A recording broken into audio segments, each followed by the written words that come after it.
Достар, сәлем. Продукт алдық, соны сіздерге бөліспекшімін. 55 мың 36 вон шықты. 2-де 75-ке бөлестік. Міне мынандай мороженалар біз жақсы көреміз. Осындай алып жеп тұрамыз. Бұрын жоқ еді, мынандай пайда болыпты. Мынандай детское мыло. Сразу көп шығады. Киімге арналған сарғайып кеткен ақ түсті киімдеріңізді соны ағартады екен. Тоже будем тестировать. Бананның иісі шығады күшті, салфетка влажный. Бұны қалаға алып шыққанда алып шығамыз да, мынау күнделікті қолданғанға мынандай қолданамыз. Пробиотиктің мынандай бір түрі, алдында бұл клубничный ішетін едік, мынандай бір түрі алып келген. Пробиотик қояды. Иә.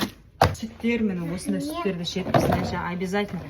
Сүтті өте жақсы көреді, сүт азында тұрып сүт сұрайды, ұйықтар алдын сүт сұрайды. Туылғалы бері сүтті жақсы көреді.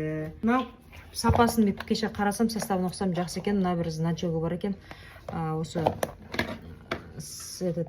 Америка құрама штаттарында да признание алған сүт екен.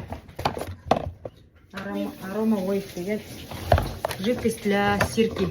Біздің өзіміздің сүйікті тағамымызды білесіздер, водоросельмен жейтін күрішпен соған арналған тюналар.